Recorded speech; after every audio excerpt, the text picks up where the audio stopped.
Hello Mireille et Paulette, j'espère que tu vas bien. Aujourd'hui, on se retrouve dans une nouvelle vidéo journal de pouce. Donc on va parler de la pousse de mes cheveux et qu'est-ce que j'ai fait ces 2 derniers mois en termes de soins, etc. Donc on va déjà commencer par tout ce qui est la pousse, hein. Donc vous avez été très nombreuses récemment sur Instagram à me dire waouh, tes cheveux ont trop poussé, et j'étais là genre ouais.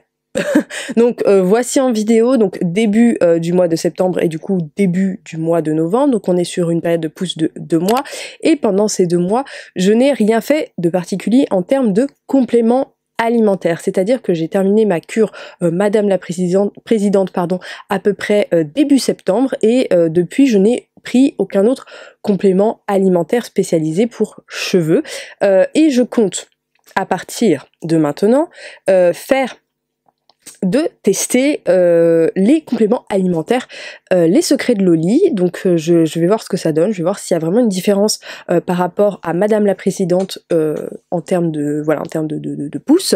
Mais effectivement, je trouve que oui, mes cheveux ont poussé. Après voilà, en tout cas moi ça me choque pas spécialement sur les rushs, voilà. Effectivement, je commence à retrouver plus de volume que quand j'avais les cheveux courts, plus voilà, un peu plus de masse. Mais c'est vrai que en termes de coupe, je trouve que la coupe vieillit très mal. Alors je sais pas ce que t'en penses, dis-moi ça dans les commentaires, qu'est-ce que tu penses de ma coupe actuelle. Mais le dégradé, je le trouve un peu trop dégradé, tu vois, par rapport à ça. Et moi, tu vois, j'aime bien quand il y a de l'épaisseur, quand il y a de la masse, tu vois, quand ça fait un beau truc, une belle crinière. Mais là, je trouve que autant de ce côté-là, ça va, autant de ce côté-là, ça fait raplapla, cette espèce de mèche là, elle est archi, en plus j'ai énormément de densité capillaire dessus, donc forcément tu vois, ça c'est juste une mèche de devant, tu vois le fatras que ça fait, bref, donc voilà, je pense que je vais recouper mes cheveux dans très peu de temps. Après je n'ai aucune idée de comment couper mes cheveux, de quoi leur faire. Ce qui est sûr, c'est que je pense que je vais un peu raccourcir les mèches près du visage, parce que là on dirait juste un cocker, c'est pas possible. Et ce que j'ai envie de faire, vous allez me trucider, c'est de me faire des mèches. Alors, j'ai lancé le pavé dans la mare, mais en fait, c'est pas des mèches. Genre pour avoir des mèches blondes, non, en fait, j'ai envie un tout petit peu d'éclaircir certains endroits de mes cheveux, voilà, faire des mèches entre guillemets, mais d'éclaircir d'à peine 2 ou 3 nuances. Vraiment, en fait, j'aimerais que mes cheveux soient un tout petit peu plus clairs pour donner un tout petit peu plus de profondeur à certaines parties de mes cheveux, pour quand je fais du henné, que voilà, le henné se fixe mieux et que ça ait rendu un peu plus lumineux, qu'il y ait plus de nuances, ces choses-là. Je trouve que j'ai retrouvé une copine bisontine qui a emménagé à Rennes, donc je pense que je vais passer par elle parce qu'elle est coiffeuse, elle sait ce qu'elle fait. Et ouais, je pense que je vais me faire des mèches d'ici quelques semaines, ou peut-être 1 ou 2 mois, et recouper un petit peu mes cheveux pour essayer de rattraper ce merdier là, parce que franchement j'aime pas des masses cette coupe. Et puis en plus de ça, j'ai vraiment beaucoup de mal à rester les cheveux détachés, c'est-à-dire que là je suis comme ça pour la vidéo, mais dans la vie réelle j'ai tout le temps soit des petites barrettes comme ça partout, tu vois, clipsées, pour éviter de voilà que mes cheveux me pendent dans la gueule. Carrément j'attache mes cheveux.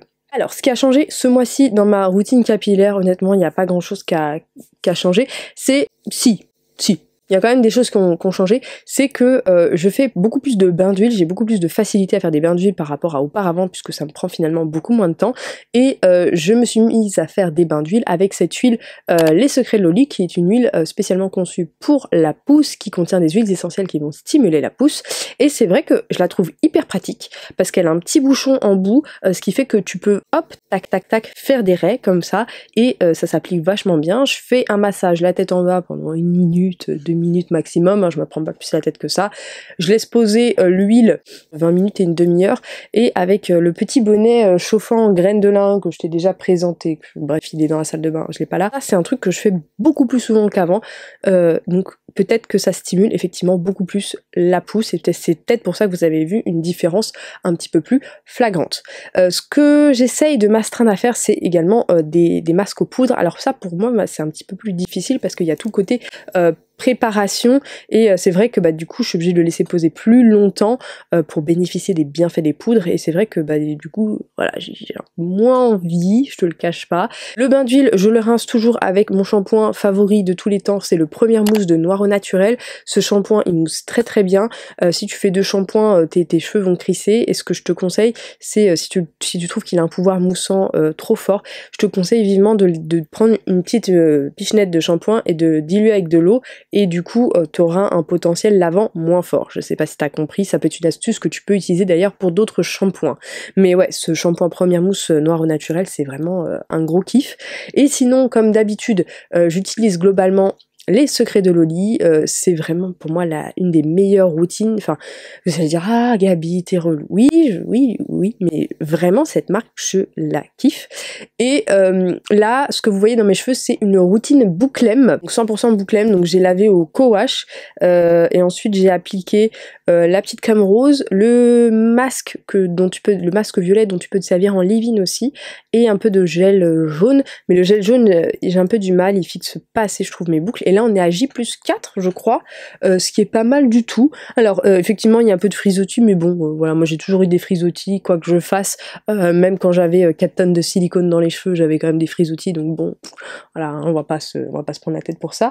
Mais je trouve que globalement j'ai absolument pas retouché à mes cheveux, ça fait un beau volume, les cheveux sont beaucoup plus légers qu'avec une routine Les Secrets de Loli. Bouclème c'est beaucoup plus lightweight, ça sera vraiment spécial, voilà, plutôt pour les cheveux très fins, qui manquent de ressort, qui ont quand même besoin de pas mal d'hydratation. Ça peut être adapté pour les cheveux qui sont très fins, bouclés et qui ont besoin de produits très légers.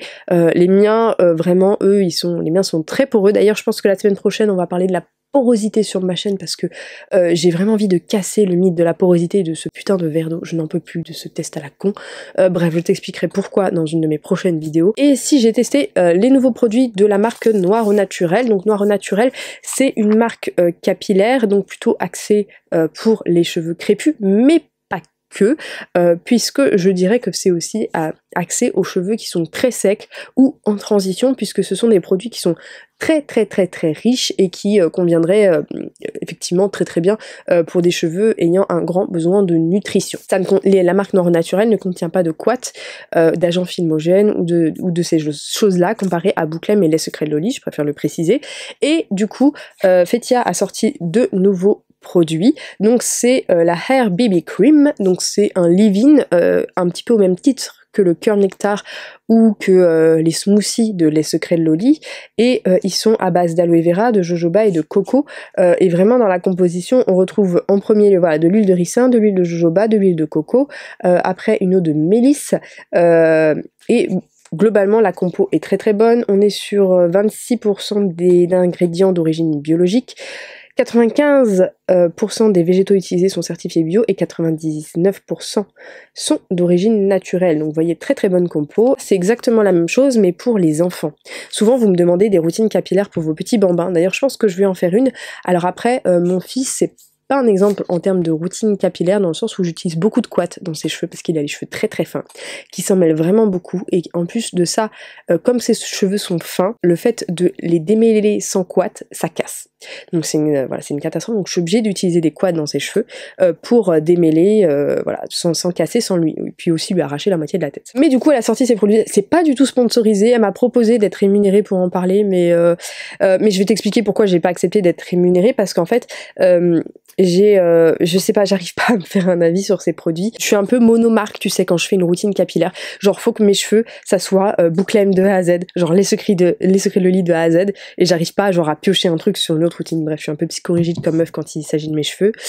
Et du coup, vas-y, ça part dans tous les sens, il n'y a pas de script, ça me saoule, je raconte n'importe quoi, bref. Et elle a sorti la même chose, donc une Hair BB Cream pour les bébés, et ça c'est bien parce que du coup c'est sans huile essentielle et sans couates, et du coup je pense que ça conviendra par contre très bien à des bébés ayant des cheveux métissés qui ont besoin de beaucoup de nutrition et d'un petit produit pour fixer les boucles, pour les rendre un petit peu plus malléables et les nourrir. Donc ça je pense que c'est très bien pour les cheveux qui ont une tendance plutôt poreuse à très poreuse. Par contre pour les cheveux fins, je ne pense pas que ce soit le produit adapté, puisque Bébé Brioche a les cheveux très fins, plutôt peu poreux, je dirais, et du coup ce produit pour lui c'est un petit peu trop lourd. Il y a un effet gras le premier jour, mais j'ai envie de dire ça s'estompe les jours suivants. Et puis en plus sa nounou, elle lui passe une brosse en plastique dans les sur cheveux secs, elle lui fait tout le temps des couettes comme ça. Donc bon bah voilà, adieu les boucles hein, pour bébé brioche. Mais c'est vrai que du coup, ça pour les cheveux métissés à crépus, c'est top pour vos bambins.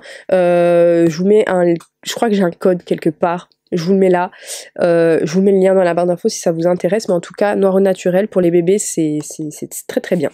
Et ce qui a changé dans ma routine récemment, c'est l'introduction d'un turban de nuit, alors qui a fait grand débat quand j'en ai parlé dans mes stories Instagram, et je me suis fait taxer de pousseuse à la consommation, c'est parti en embrouille avec une nana, enfin MDR, pour un putain de turban de nuit, enfin, j'ose même pas imaginer ce que ça serait si je parlais du voile. Donc, pour mon anniversaire, j'ai décidé de me payer un turban de nuit. C'est Laurine de Label Book qui m'a fait découvrir la marque qui s'appelle Vénus et Gaïa. Donc c'est une marque qui propose des produits à base de soie de mûrier, si je ne dis pas de bêtises, et la plus fair, la plus éthique, bien que ce soit de la soie, donc évidemment ça ne conviendra pas aux véganes. Voilà, de la façon la plus éthique possible. Et vraiment, en fait, quand j'ai vu ça, j'ai été charmée parce que très clairement, c'est un petit turban de nuit qui est archi mignon. Quand tu le mets, enfin limite je peux sortir comme ça avec, tu sais, ça fait très années 30. Voilà, bon, pour peu que je le mette bien, je sais pas, je vois pas très bien ce que je fais, mais voilà, pour peu que tu aimes ce style années 30, enfin voilà, c'est super mignon, et pour dormir, je fais un bun et je les mets dedans. Et voilà, et donc j'ai acheté ça coûte 55 €, et vraiment j'en suis assez satisfaite. Après, effectivement, il y a un petit bémol, c'est que des fois ça tient pas la nuit parce que je bouge beaucoup, et du coup le turban a tendance à se barrer, mais je pense que j'ai un petit problème, je dois faire de la GRS dans mon sommeil. Et, mais vraiment j'aime beaucoup ce turban. Si vous cherchez un chapeau de nuit stylé, vraiment, je te conseille cette marque. Alors bientôt, je vais tester celui de Capi Beauty que je te mets en photo ici. Alors il est moins stylé et puis il est en satin, donc ça conviendra aux véganes. Pour l'instant, j'ai pas encore reçu. Je pourrais pas t'en dire voilà, je pourrais pas t'en dire du bien ou pas. Je vais le tester, mais en tout cas, celui-ci, enfin pour moi, c'est un vrai coup de cœur. J'ai fait un petit bricolage ici pour tout simplement le raccourcir. J'ai mis un petit chouchou pour raccourcir voilà, l'élastique, mais finalement et puis en fait, ce que j'aime bien avec cette marque, c'est que j'ai fait mes retours à la créatrice et je lui ai dit, voilà, écoute, le seul truc qui est dommage, c'est qu'on puisse pas resserrer selon notre périmètre crânien la largeur du truc, parce que je lui dis, moi, ça se barre, tu vois, et c'est un peu dommage. Et elle me dit, et du coup, elle travaille sur un projet de scratch, notamment pour l'élastique. Donc ça, c'est top. J'ai également commandé les chouchous, donc je les ai achetés. Et alors, les chouchous sont vraiment magnifiques, je les aime vraiment beaucoup. L'élastique est très solide, sauf que bon, bien entendu, comme moi je casse absolument tous mes chouchous, même tu sais les chouchous en cordon de téléphone là, et bien malheureusement avec mon préféré, donc le rose, et je l'ai cassé. Au bout de 20 jours, donc faut dire que je l'ai utilisé quotidiennement pendant ces 20 jours, et je faisais pas plus de 2 tours avec, puisque je sentais que ça tirait trop sur l'élastique et que j'avais peur de le péter. Donc effectivement un petit peu déception, mais en fait ça arrivait à une autre cliente avant moi, et une autre cliente absolument pas connue, voilà, et la créatrice a pris ça très au sérieux, et en fait elle lui a proposé un dédommagement direct, elle s'est vachement remise en question. Alors moi ça me dérange pas dans le sens où bon bah ok, voilà, c'est 35 € 3 chouchous, ça fait 10 € le chouchou, certes, mais bon, je suis un petit peu MacGyver, je suis Gabi Gyver. Ce que j'ai fait, c'est que j'ai décousu la soie tout doucement, j'ai sorti le chouchou, j'ai refait un nœud, j'ai repassé le chouchou comme ça, et j'ai refait un nœud et j'ai refermé la soie, ce qui fait que bon, maintenant mon chouchou est très serré, mais du coup ça me permet en fait de faire un bun avec juste un chouchou autour. Donc en soi, ça me gêne pas parce que je savais ce qui allait se passer avec ce chouchou. Elle a également fait ses retours auprès de son fournisseur, et elle pense que c'est à cause de la colle, comme c'est une colle comme c'est une colle naturelle dans l'élastique, elle pense que ça tient moins bien qu'une colle synthétique. Donc voilà, ça c'est la raison qu'elle m'a donnée pour le cassage du chouchou. Après, moi de toute façon, si ça se reproduit avec les autres chouchous, je prendrai un cordon, vous savez, un truc élastique là, un cordon d'élastique, je couperai l'élastique, et puis je referai un nœud de marin là, ou je sais pas quoi. Et je refermerai la soie comme ce que je fais avec mes élastiques actuellement, parce qu'en vrai je mange des élastiques, hein. Enfin vraiment c'est abusé. Et du coup, pour me remercier d'avoir parlé de sa marque totalement de façon spontanée et non rémunérée, elle a tenu à m'offrir une housse du coup en soie, et donc j'ai choisi cette jolie couleur qui est magnifique. Alors si tu vois des traces, c'est normal, c'est moi avec mon pétrole dans l'œil la nuit, ça fait des traces de gras dessus, et donc je l'ai testé, écoutez, c'est très très doux. J'avais des thés en satin que j'avais acheté il y a des années à Carrefour, et je dois te dire que ça c'est vraiment un cran au-dessus en termes de douceur, c'est très agréable, ça glisse bien, limite je peux dormir les cheveux détachés dessus, ça fait beaucoup moins de frottement, j'ai beaucoup moins de frisottis, vraiment très très très agréable. Alors ok, ça coûte cher, mais vraiment si tu sais pas quoi demander à Noël, moi je suis le genre de personne, on me demande ce que je veux pour mon anniversaire, tu sais, je suis là genre bah, je sais pas, voilà, et bah genre si t'as une occasion, voilà, si tu sais pas, voilà, ça, franchement, fais-toi offrir une. C'est d'une douceur, c'est incomparable. Alors après, c'est un petit peu chiant pour le lavage, faut que tu le laves à la main, etc. Mais effectivement, c'est bien, et je trouve que c'est quand même plus sympa que de nouer mon foulard en soie sur mes oreillers. Moi, c'est ce que je faisais avant. J'ai un carré Hermès notamment. Je le noue autour de mon oreiller ou je m'en sers en turban. Sauf que le souci des turbans, enfin voilà, des nouages que je faisais la nuit, c'est que ça se barrait tout le temps. Donc voilà pour moi ce qui s'est passé ces 2 derniers mois capillairement parlant. J'espère que je t'aurai fait passer un beau moment, que je t'aurai donné des idées de soins. Et je te fais plein de bisous et je te dis à très bientôt dans une prochaine vidéo. Bye bye.